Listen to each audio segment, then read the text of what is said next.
नमस्कार दोस्तों।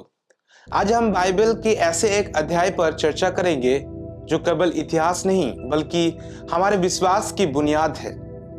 वह है उत्पत्ति 17 अध्याय।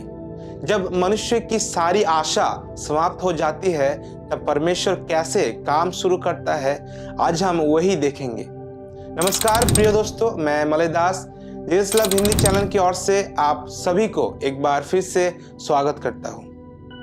आज हमारे लगातार चल रही बाइबल परिक्रमा सीरीज के नए भाग में हम उत्पत्ति 17 अध्याय का अध्ययन करने जा रहे हैं। चलिए शुरू करते हैं।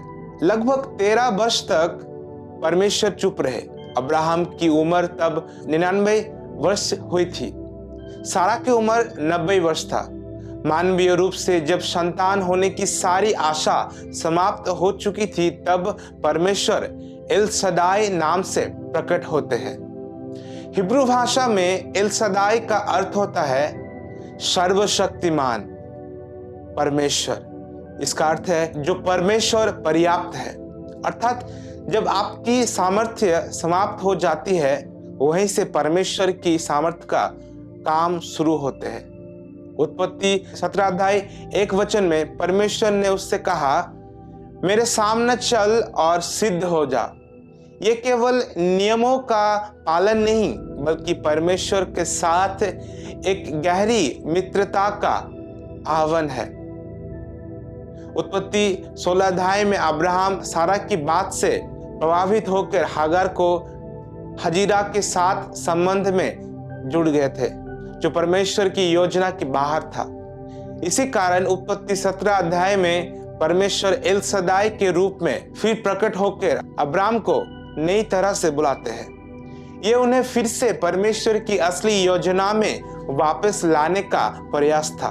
परमेश्वर अपनी वाचा के प्रति विश्वास योग्य थे और चाहते थे कि अब्राहम भी उस वाचा के मार्ग पे चले। परमेश्वर ने केवल प्रतिज्ञा ही नहीं दी बल्कि अब्राहम और सारा की पहचान भी बदल दी। अब्राहम के अर्थ है बड़ा वंश का पिता, लेकिन अब्राहम का अर्थ है अनेक जातियों का पिता, और सारा से सराहा अर्थात रानी बनाया। रोचक बात यह है कि हिब्रू वर्णमाला का ही शब्द या फिर ही अक्षर जो परमेश्वर ने उनके नामों में जोड़ दिया, जो परमेश्वर का पवित्र नाम याहवे का भी एक अंश था।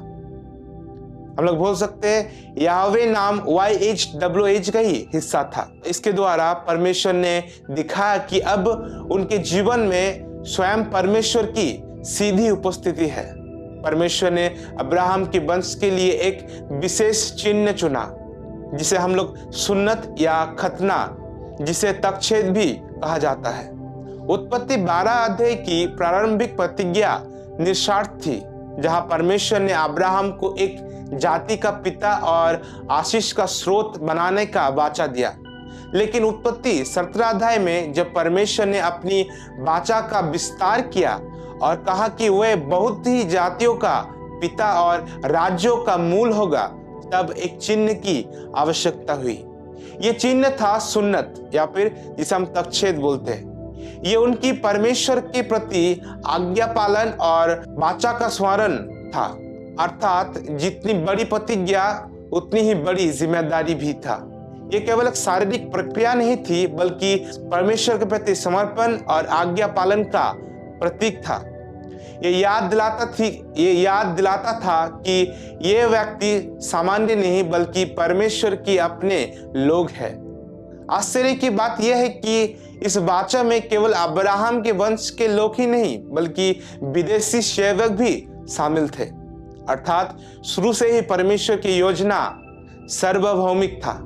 जो कोई भी विश्वास करे वह परमेश्वर का परिवार का हिस्सा बन सकता है। जब परमेश्वर ने कहा कि सारा एक पुत्र को जन्म देगी तब अब्राहम आश्चर्य से हंस पड़े, लेकिन परमेश्वर ने उस हंसी को उपहास न समझकर एक सुंदर याद में बदल दिया। उस पुत्र का नाम रखा गया इसहाक, अर्थात जिसका अर्थ है वह हंसेगा। यद्यपि वाचा इसहाक के द्वारा पूरी होनी थी, फिर भी परमेश्वर ने इस्माइल को नजरअंदाज नहीं किया। इतिहास और परंपरा के अनुसार इस्माइल से ही आज के अरब जातियों का उत्पत्ति मानी जाती है, जो आज भी अब्राहम को अपना पूर्वज मानते हैं। परमेश्वर अपनी हर प्रतिज्ञा को पूरा करते हैं, चाहे वो इसहाक के द्वारा हो या इस्माइल के द्वारा। आशीष देने के रूप में आज दुनिया में 3 बड़े धर्म देखे जाते हैं, यहूदी, ईसाई एवं इस्लामिक धर्म, और वे सब किसी न किसी रूप में इसी घटना से जुड़े हुए हैं। बाइबल के गलातियों के पुस्तक 3 अध्याय 29 के अनुसार जो यीशु मसीह पर विश्वास करते हैं वो सब अब्राहम के आत्मिक वंशज बनते हैं। इस प्रकार आज आप भी उस अनंत वाचा का भागीदार हो सकते हैं। जैसे परमेश्वर ने अब्राहम के जीवन में असंभव को संभव किया, वैसे ही वे आपके जीवन में भी कर सकते हैं।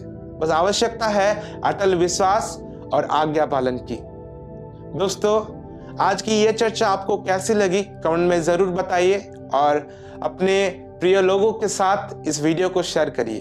अगर आपके कोई प्रश्न या कोई प्रार्थना है तो गूगल फॉर्म के माध्यम से हमें लिख के भेज सकते हैं। मिलते हैं अगले वीडियो में। तब तक परमेश्वर के अनुग्रह और शांति आप सभी के ऊपर बना रहे। जय मसीह की।